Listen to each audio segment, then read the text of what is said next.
Hola, ¿cómo están? Bienvenidos, bienvenidas. Arrancamos una nueva emisión de Horizonte Sur Global, el programa de política internacional de la pantalla de Barricada TV.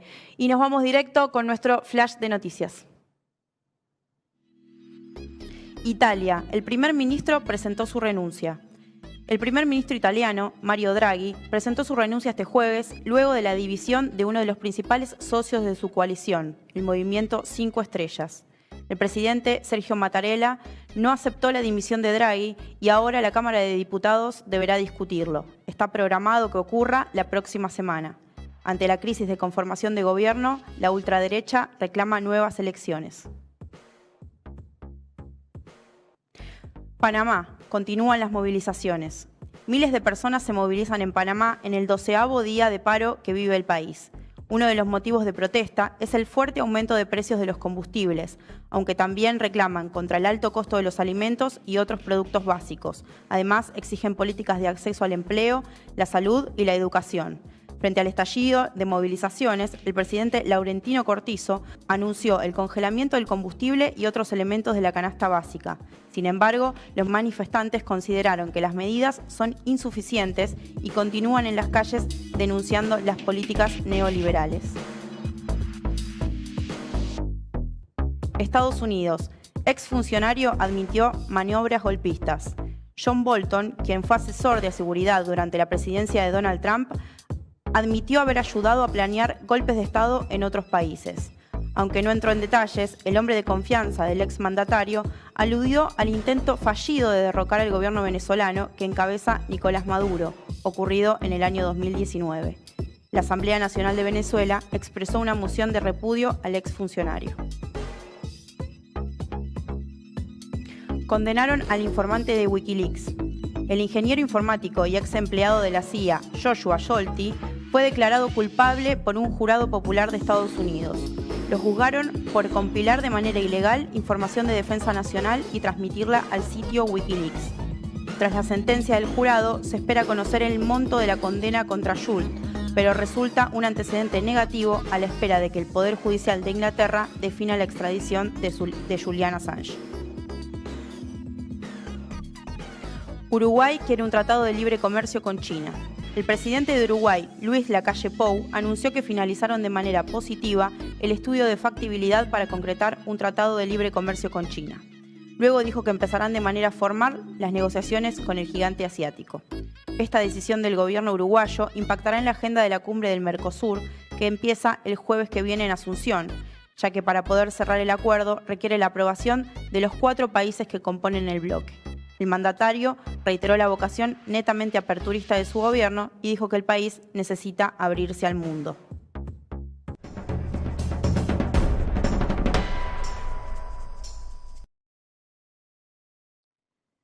Lo que sucede en Sri Lanka es uno de los temas centrales de la política internacional, de las noticias internacionales.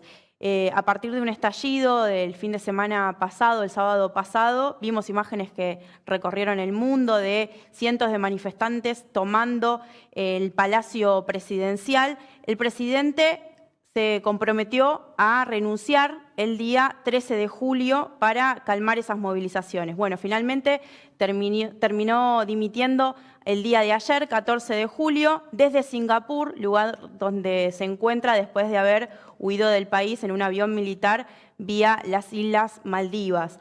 Hoy quien ocupa el cargo de presidente es quien ocupaba el cargo de primer ministro, que asumió hoy, viernes, hasta la celebración de nuevas elecciones el próximo 20 de julio. Pero la realidad es que estas grandes protestas que sucedieron la semana pasada fueron un colorario de una crisis generalizada en las islas, de una crisis estructural que viene viviendo este país, y de esto queremos hablar con Sabrina Olivera, coordinadora del Grupo de Asia del Sur del Consejo Argentino para las Relaciones Internacionales, CARI. Hola, Sabrina, bienvenida a Horizonte Sur Global. Gracias por este ratito con nosotros. Y bueno, te queremos preguntar para comenzar, ¿cómo se llegó a esta situación en Sri Lanka? Hola, ¿qué tal? Bueno, en primer lugar, muchísimas gracias por la invitación al programa. A ver, me parece que hay dos situaciones muy claras que tienen que ver con el estallido y que dan cuenta de cuál era la situación de Sri Lanka hasta, bueno, este fin de semana, ¿no? Que se hizo tan evidente. Por un lado es la cuestión económica y por el otro lado es la cuestión política. Respecto de lo económico, podemos plantear diversas cuestiones. En primer lugar, Sri Lanka tiene una gran deuda externa. La mitad de esa deuda externa obedece a la banca comercial, hay un 10% también de China, un 10% de Japón, también un porcentaje bastante importante del Banco Asiático de Desarrollo. Y además, también me parece que vale la pena mencionar que el año pasado, en abril del 2021, se prohibió la importación de los fertilizantes en función de tratar de lograr un viraje hacia una economía más verde, una agricultura más verde. Finalmente esto resulta calamitoso porque básicamente se trata de una economía que depende de la agricultura. Sri Lanka es muy conocida por el té, por el caucho, y finalmente, digo, como corolario de esta situación y de esta prohibición que recae sobre los fertilizantes, lo que termina ocurriendo es que las cosechas son menores, los costos son más altos, la oferta es menor y la demanda es mayor. Por tanto, empieza a generarse todo un espiral económico de recesión, de devaluación, de inflación. Y a esto se le suma también, entiendo yo, la cuestión del turismo, porque para Sri Lanka el turismo es un sector sumamente importante, en efecto lo es para todo Asia del Sur, en realidad, de hecho Asia del Sur ha sido una de las regiones más golpeadas por la pandemia en el sector del turismo particularmente. Entonces, al no ingresar divisas desde esa perspectiva, algo que digo, desde lo que fue la pandemia, ¿no? Pero antes de eso, también en el año 2019, en las Pascuas de 2019, hubo una serie de atentados en Sri Lanka que también evidentemente ha generado que los turistas disuedan de ir a este país. Entonces, toda esta situación económica de falta de divisas y de deuda externa ha generado, desde el punto de vista económico, esta problemática. Y desde el punto de vista político, tiene que ver, entiendo yo, y esta es mi opinión, con un gran hartazgo respecto de lo que es la presencia de la familia Rajapaksa en el poder. Una familia que está en el poder desde la década de 1930, una familia que entre hermanos empiezan a conformar los gabinetes, o sea, un hermano era presidente, otro era primer ministro hasta hace algunos meses, otros hermanos formaban parte del gabinete, supervisaban y estaban a cargo de ellos la mayoría del presupuesto público y ellos impedían que fuera controlado este presupuesto público. Por lo tanto, digo, si a eso le sumamos también que los hijos de estos cuatro hermanos Rajapaksa también formaban parte de la política y demás, y que eso, digamos, genera realmente un gran malestar, es, digamos, el resultado de lo que vimos en estos últimos días. Bueno, una suma entonces de factores internos y externos es lo que, bueno, nos estás resumiendo. Y en definitiva, te quiero preguntar, bueno, si la crisis económica ya venía golpeando a esta isla, ¿qué es lo que desató que las protestas terminen dentro del Palacio Presidencial con la renuncia del presidente? Sí, por supuesto que la situación económica se viene agravando en los últimos años, eso desde ya. Eh, de todos modos, hay una situación muy particular y que tiene que ver con la falta de combustible, que entiendo que ya a ese nivel, digo, ya es irremontable por varias razones. Primero, porque ya no se vendía combustible en las estaciones de servicio, salvo que fuera para algún vehículo esencial, entiéndase, por ejemplo, un colectivo, ¿no? Ya incluso también las escuelas habían cerrado, ¿no? Para evitar las movilizaciones, lo mismo a los empleados públicos se les dio, no una especie de retiro voluntario, pero lo que quiero decir es que, bueno, se les daba una licencia para que ellos se retiraran. Hay una cuestión también con el déficit fiscal ahí, con la inflación. Y creo, y a todo esto hay que sumarle que en determinados momentos había cortes de luz por la mayor parte del día, entiéndase, 16 horas tal vez del día con cortes de luz. Así que bueno, finalmente digo, llega un momento que la sociedad realmente refleja su hartazgo de esta manera, ingresando al palacio del presidente. Presidente se continuaba siendo Gotabaya Rajapaksa, Gotabaya Rajapaksa había sido una figura política muy importante en Sri Lanka porque él había estado a cargo de la ofensiva militar que derrota a los tigres tamiles, que era un conflicto étnico al cual Sri Lanka estuvo sumida 26, 27 años. Pero llegó un momento que todo este desmanejo, el nepotismo, la corrupción y demás, genera muchísimo descontento. Hagamos una caracterización de Rajapaksa. Contanos un poco más de esta familia que está en el poder hace tantos años. Bueno, es un clan familiar, algo que no es inusual en Asia del Sur. Digo, también en India pasa mucho con los Gandhi. Los Rajapaksa en realidad son una familia que desde 1930 forma parte de la política.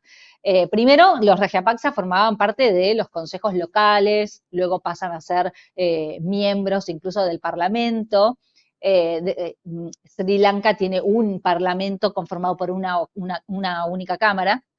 Hasta que, bueno, finalmente en el 2005 gana Mahinda Rajapaksa como presidente. Él es quien hasta hace 3 meses o 2 meses era primer ministro. Y Mahinda es el Rajapaksa de mayor edad y está como presidente entre el 2005 y el 2015. Y es en el 2009 en donde ocurre esto que yo mencionaba anteriormente de la defensiva militar que termina derrotando a los tigres tamiles. Pero en esos 10 años en que él fue presidente, también estuvo su hermano Gotabaya, hoy o hasta hace algunas horas presidente de Sri Lanka, formaba parte también del gabinete. Y como mencionaba anteriormente, hay otros 2 hermanos también, Rajapaksa, que formaban parte del gabinete de ministros de Sri Lanka. Por eso digo que los 4 juntos manejaban la mayor parte del presupuesto. De hecho, hoy están tan acusados de corrupción, o por lo menos, a ver, no acusados porque formalmente todavía no habría nada, sino sí sospechados de corrupción, y tal es así que la Corte Suprema de Justicia de Sri Lanka les acaba de prohibir a Mahinda y a otro de los Rajapaksa dejar el país.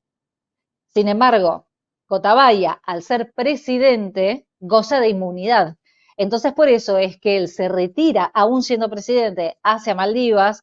En Maldivas recibe también protestas y se va a Singapur. Y cuando llega a Singapur, que Singapur en una primera instancia dice, no está confirmado que haya un asilo político, pero evidentemente él considera que tiene las seguridades suficientes como para enviar su renuncia desde Singapur, porque él lo que estaba jugando era con esa inmunidad, con que no iba a poder ser detenido por las causas de corrupción. Ahora, los otros 3 Rajapaksa que han quedado en Sri Lanka, esa va a ser seguramente otra situación.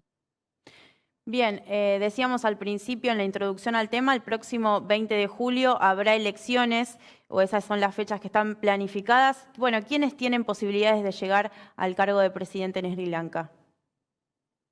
Bueno, por el momento, quien ha quedado como presidente interino es Wickremesinghe, es digamos el actual primer ministro. El primer ministro también había ofrecido su dimisión como primer ministro porque realmente, digamos, el descontento era con toda la clase política y él queda como presidente. Se supone que quien vaya a ocupar los nuevos cargos van a tener que ser representantes de la oposición, pero a ver, de una coalición de la oposición. Y ahí deberían estar representados la mayoría de los sectores. Seguramente tenga un poco más de injerencia la centro derecha y la centro izquierda. Hay quienes se expresan en favor de que haya un representante de los tamiles, que es una minoría étnica que está en Sri Lanka, y que es en definitiva por la cual se ha causado, digamos, todas estas problemáticas durante 26 años de guerra civil. Entonces, lo que entiendo yo que va a ocurrir es que va a haber un gobierno de coalición, efectivamente, pero esa coalición, digo, también es como va a ser un rejunte de distintos sectores y lo van a tener que tomar muy seriamente porque la situación del país es bastante caótica. Te iba a preguntar, Sabrina, justamente respecto de la oposición. Bueno, en estas grandes movilizaciones, ¿hay organización política o es una revuelta popular, como bueno, lo que podemos conocer como una revuelta popular sin ninguna dirección de algún sector puntual de la política? No, daría la sensación de que no.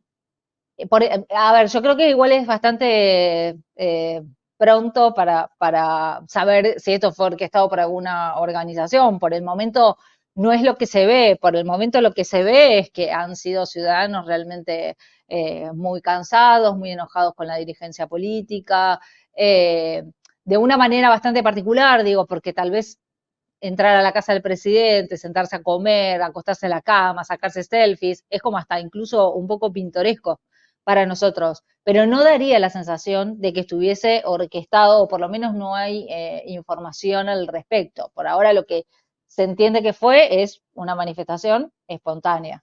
Por eso también incluso en el Parlamento también habían dispuesto protección militar, etcétera, para evitar que esto también se diera dentro del Parlamento.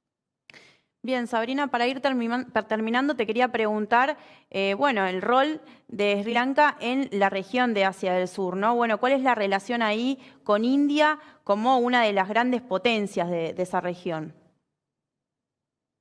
Bueno, por supuesto que India es el hegemón de la región de Asia del Sur, por lo tanto, cualquier cosa que esté pasando dentro de su vecindario es de importancia para India, e India ha ofrecido líneas de crédito, ha enviado también recursos materiales, ha enviado medicamentos, sobre todo teniendo en cuenta que India es una potencia en materia de farmacéutica genérica. Pero hoy en día hay algo que le hace muchísimo ruido y es la estrechísima relación que tiene Sri Lanka con China por su deuda, pero también porque China financió la campaña de los Rajapaksa, porque también China ha invertido en un puerto del sur de Sri Lanka, que es precisamente la ciudad donde viven los Rajapaksa, se ha endeudado muchísimo Sri Lanka con respecto a eso. De todos modos, China ha mantenido silencio respecto a esta situación. Entiendo que China está esperando el próximo movimiento y es, bueno, cuando finalmente haya alguien designado y con voluntad también de continuidad, si bien el actual, o sea, el presidente interino va a estar al momento hasta noviembre del 2024. Bueno, habrá un primer ministro que también es una figura sumamente importante en Sri Lanka. Entiendo que China se va a acercar ahí para ver qué es lo que ocurre.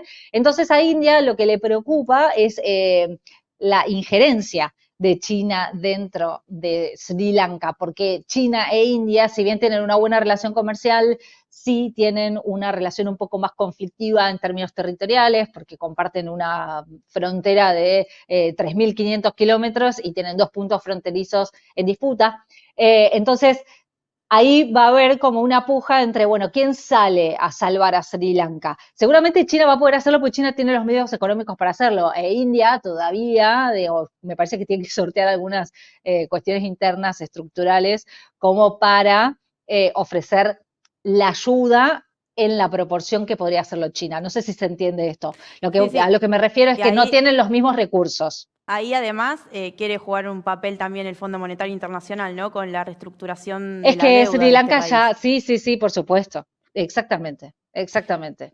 Sabrina, fuiste muy amable, muchas gracias por estos minutos con Horizonte Sur Global.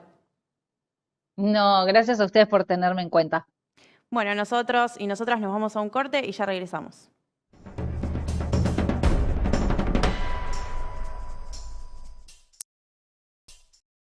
Tercer y último bloque de Horizonte Sur Global, y en este caso nos vamos a la columna semanal de ARG Medios a cargo de Ana Dagorret. En este caso vamos a hablar de lo que sucede en Brasil y esta escalada de violencia a pocos meses de las elecciones generales en Brasil.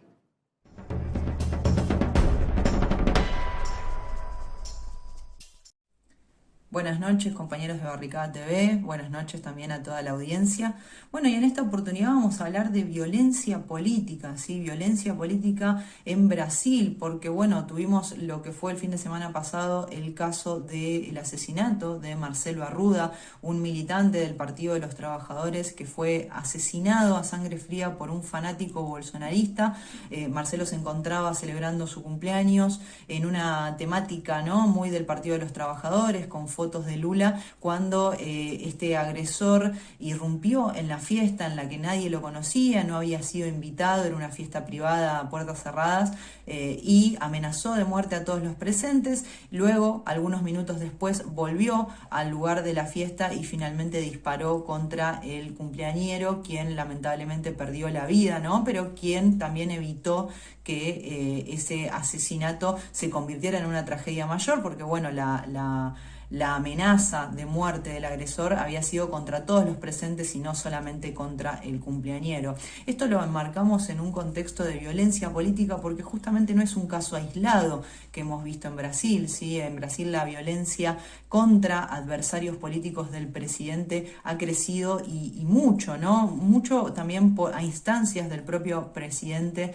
Jair Bolsonaro, quien ya ha llegado a decir que sus adversarios políticos no son adversarios, sino que son enemigos. Incluso lo que es la elección que se va a disputar el próximo mes de octubre para definir quién va a ser el próximo presidente de Brasil, cargo al cual Bolsonaro pretende disputar para un segundo mandato.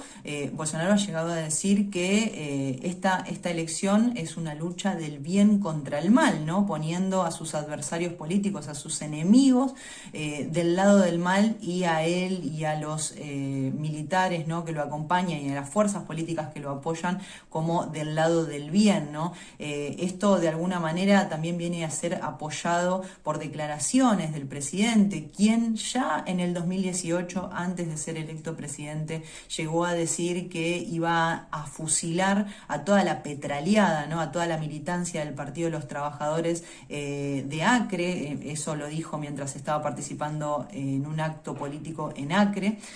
También Bolsonaro llegó a decir hace poco tiempo que todas las personas que apoyaban, todos los espacios políticos que apoyaban la candidatura del presidente Lula para este mandato que se inicia en el 2023, eran todos una serie de vagabundos que lo bueno de esa alianza era que justamente iba a permitir que con una sola granada se pueda matar a todos los que la conforman, ¿no?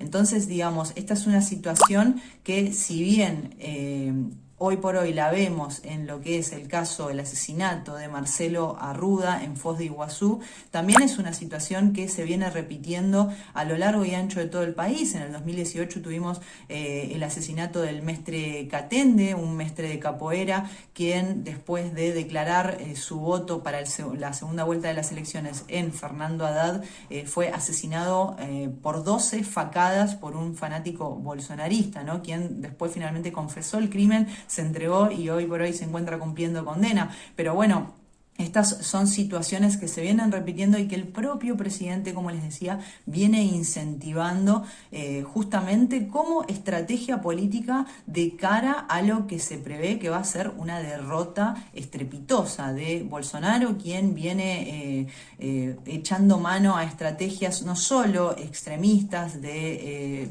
violentización de los discursos y de radicalización digamos, de sus estrategias, sino que además viene utilizando el presupuesto de la Unión para comprar votos, ¿no? Hace poco logró aprobar un proyecto de enmienda constitucional en el cual se aumenta el auxilio Brasil de 400 para 600 reales solamente hasta fin de año, para ver si puede conseguir algún otro voto, además de los 30% que ya tiene garantizado.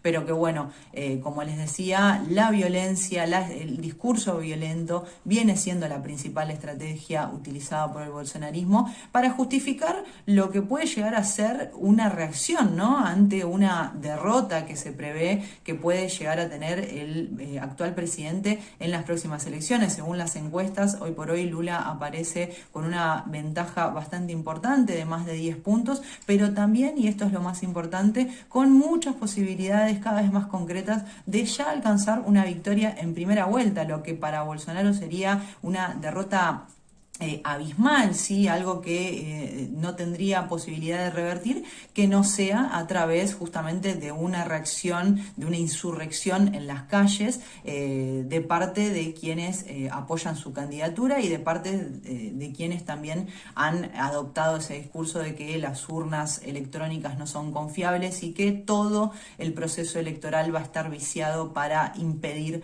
la derrota, para impedir la victoria de Bolsonaro, algo que, bueno, según las encuestas no sería así, ¿no? Es importante tener en cuenta que estos hechos de violencia, en la medida que nos acerquemos a la elección, se van a ver cada vez más recurrentes, ¿no? Vamos a ver hechos cada vez como estos de forma cada vez más periódica, lamentablemente, porque, bueno, esta viene siendo la estrategia que viene utilizando el bolsonarismo, ¿no? Para amedrentar justamente a sus adversarios, algo que no están consiguiendo y que se ve claramente en las encuestas, pero que, bueno, que vendría a ser como la única estrategia que le queda al bolsonarismo, teniendo en cuenta que, bueno, gran parte del apoyo que tiene hoy por hoy el presidente viene de parte de las policías militares que responden a los estados, pero también de un sector más conservador que ha adoptado estas ideas más de derecha, ¿no? Más conservadoras, más de pautas de costumbres y obviamente a favor de la pauta armamentística, ¿no? Tenemos que estar atentos porque, bueno, como les decía, no va a ser un caso de una sola vez, sino que, bueno, esta será la estrategia adoptada por el bolsonarismo para lo que se prevé que será una derrota para nada sencilla del actual presidente Jair Bolsonaro, quien, como les decía, viene utilizando la violencia política como estrategia de campaña de cara a las próximas elecciones.